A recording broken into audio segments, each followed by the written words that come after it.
ఇతర దేశాలలోనే కాదు, ప్రపంచ మోడల్ యాప్లు ఎక్కడున్నా ఇటువంటి వాళ్ళని తీసుకొచ్చి గుడ్డలు ఎవడు తీసి రోడ్డు మీద నుంచో పెట్టాలి.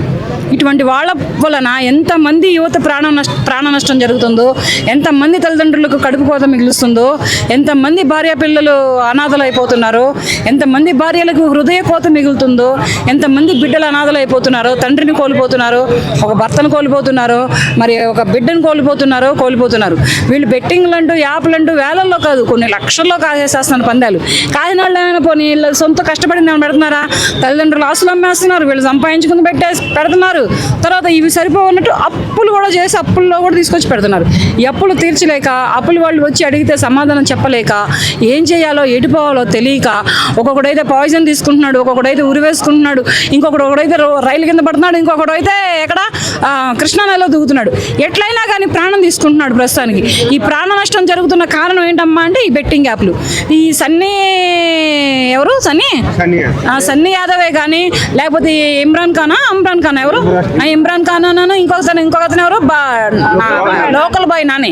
వీళ్ళని ఎక్కడున్నా సరే, దేశ విదేశాల్లో ఎక్కడున్నా సరే, మన ఇండియన్ కంట్రీ వరకు ఇటువంటి ప్రాణ నష్టం జరుగుతుంది కనుక, ఇటువంటి యువత ఎంతవరకు అంటే అంతవరకు ప్రాణాలు కోల్పోతుంది కనుక, వీళ్ళని తీసుకొచ్చి మన ఇండియాలోనే గుడ్డలోడు తీసి రోడ్డు మీద నుంచి పెట్టి తనాలి. ఇది మాత్రం పక్క. ఎందుకంటే ఇంత మూడు సినిమాలలో తనుకుండా తీసుకెళ్లేవాళ్ళు హీరోలు విలన్లని. అదే ఇప్పుడు ఏంటంటే లైవ్లో జరగాలి. లైవ్గా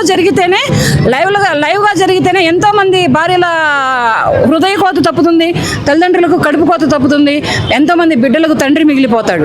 అంతేగాని ఇవన్నీ ఏం ఆలోచించట్లేదు. ఈ 18 ఏళ్ల వయసు నుంచి దగ్గర 35 ఏళ్ల లోపల యువత ఇటువంటి వాటికి పాల్పడుతున్నారు. ఇటువంటి బెట్టింగ్లు కాస్తున్నారు, ఇటువంటి బెట్టింగ్లు కాసి ప్రాణాలు నష్టపోతున్నారు. మరి యువత ఎటుపోతుందో, ఈ ప్రభుత్వాలు ఏం చేస్తున్నాయో, ఈ న్యాయాలు ఎక్కడ ఉంటున్నాయో, ఈ చట్టాలు ఏం జరుగుతున్నాయో తెలియట్లేదు. కానీ ప్రభుత్వం దృష్టికి అయితే పోదు. ఎందుకంటే ఫస్ట్ కింద స్థాయి నుంచి వెళ్తేనే అది సీఎంకైనా పిఎంకైనా వెళుతుంది. అంటే ఈ కింద పోలీసులు అరెస్ట్ చేస్తేనే అది న్యాయస్థానాలకు వెళ్తాయి, కోర్టులకు వెళ్తాయి, జడ్జీలకు తెలుస్తుంది.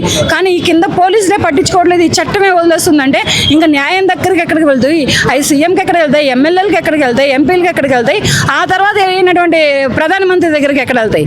ఏదో చూస్తారు టీవీలో, వాడు ఎవడో చచ్చిపోయాడు, కానీ చచ్చిపోయింది వాళ్ళ కుటుంబ సభ్యులు కాదు కదా. ఈ సంపాదించుకొని ప్రాపర్టీ సంపాదించుకొని ఎంజాయ్ చేస్తున్న వాళ్ళ కుటుంబ సభ్యులు ఎవరు కాదు కదా. కానీ ఇక్కడ ప్రాణం పోయేది ఎవరు? అమాయకులైనటువంటి బెట్టింగ్ కాసేటటువంటి బెట్టింగ్ రాజాలు. ఈ రాజాలే ఉండి ఇటువంటి ప్రాణాలు తీసుకుంటున్నారు. దయచేసి మీకు చెబుతున్నానమ్మా, 18 ఏళ్ల నుంచి ఉన్నటువంటి యువత, 35 ఏళ్ల వరకు ఉన్న యువత, ఈ బెట్టింగ్లు కాయొద్దు, ఈ బెట్టింగ్లు మానేయండి. ఓ యువత, బెట్టింగ్ మానుకో, నీ ప్రాణం నిలుపుకో, నీ తల్లిదండ్రులకు కడుపు కోత మిగిల్చమాక, పోతే నీ భార్య బిడ్డలకు నువ్వు దూరం అవ్వమాక.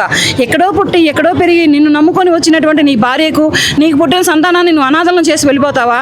నువ్వే ప్రాణంగా పెంచి పెద్ద చేసి, నిన్ను ఒక ప్రయోజకుడిని చేసి, నిన్ను ఒక ఇంటివాడిని చేసినటువంటి నీ తల్లిదండ్రులకి జీవితాంతం కడుపు సోగాన్ని మిగులుస్తావా? వాళ్ళు నీతో పెంచుకున్న పెంపకం, నీతో ఉన్నటువంటి అనుబంధాన్ని పెనవేసుకుంటూ, వాళ్ళు బ్రతికున్నంత కాలం ఇక నరకం అనుభవిస్తూ, వాళ్ళు బ్రతికున్నంత కాలం ఇక కన్నీటి సంద్రమై బ్రతకాల్సిందేనా?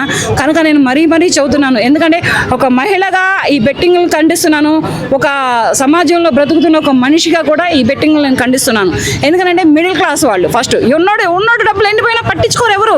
ఎందుకంటే వాడు బాబు కోట్లు సంపాదిస్తాడు, 7 కోట్లు సంపాదిస్తాడు, వీళ్ళు బాగానే ఉంటారు. ఈ పూర్ క్లాస్ నుంచి మిడిల్ క్లాస్ వరకే వస్తున్నారు వీళ్ళు. ఈ బెట్టింగ్లు కాసేవాళ్ళైనా, ఈ బెట్టింగ్లు ఆడేవాళ్ళైనా ఎవరైనా కానీ ఒక లో క్లాస్ నుంచి ఒక మిడిల్ క్లాస్ దగ్గరికి వచ్చి, మిడిల్ క్లాస్తోనే ఆ బెట్టింగ్ ఆగిపోతుంది. హై క్లాస్కి ఎవరు వెళ్ళట్లేదు.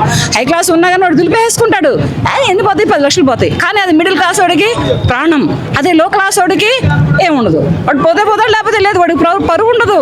ఈ మధ్యలో పోయేదల్లా ఎవరంటే 100% మిడిల్ క్లాస్ వాడే పోతున్నాడు. ఈ మిడిల్ క్లాస్ యువత ఎందుకు ఇలా పెద్దదారి బట్టి, మరి చదువుకోలేక, లేకపోతే చదువు రాక, లేకపోతే ఇటువంటి యాప్లు డౌన్లోడ్ ఎందుకు చేసుకుంటున్నారు, ఇటువంటి బెట్టింగ్లు ఎందుకు కాస్తున్నారు, కాసి ఎవరినో బాగు చేసి మీరు ప్రాణాలు ఎందుకు తీసుకుంటున్నారు? అదే కొంతమంది ఈ సినిమా వాళ్ళు కూడా ఏదైతే ఉందో వాళ్ళు కూడా ప్రమోషన్ చేస్తున్నారు కదా, వాళ్ళ ఛానల్లో వాళ్ళు కూడా శిక్షించే అవకాశం ఉంది అని. సినిమా వాళ్ళు ఎందుకు వెళ్తారయ్యా? సినిమా వాళ్ళని ఎక్కడ పట్టుకుంటారో చెప్పనా? పోలీసులు గంజాయి కాడ పట్టుకుంటారు, కొకేన్ కాడ పట్టుకుంటారు, డ్రగ్స్ కాడ పట్టుకుంటారు, రేవ్ పార్టీలలో పట్టుకుంటారు, రేవ్ పార్టీలలో లేకపోయినా కానీ ఉన్నారని పట్టుకుంటారు. ఈ సినిమా సెలబ్రిటీలు అక్కడే బ్లేమ్ అవుతున్నారు. ఈ రాజకీయ ప్రముఖుల పిల్లలైనా, రాజకీయ ప్రముఖులైనా, ఈ సినిమా సెలబ్రిటీస్ అయినా కానీ ఈ కొకేన్ ఒకటి, ఈ గంజాయి ఒకటి, ఈ డ్రగ్స్ దగ్గరే వీళ్ళు చెయ్యకపోయినా కానీ చేసినటువంటి నిందను మోసుకొని జైలు చుట్టూ, కోర్టుల చుట్టూ తిరుగుతున్నారు. తిరగడమే కాకుండా వాళ్ళకు కూడా బ్లేమ్ అవుతున్నారు.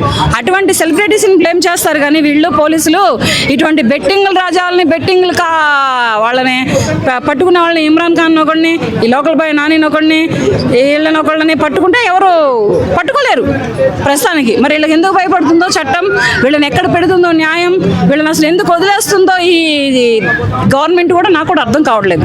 ధర్మస్థానాల దాకా ఇవన్నీ వెళ్ళి ప్రతి తల్లి కడుపు కోత న్యాయానికి వినపడాలి, ప్రతి భార్య పిల్లల ఆక్రందనలు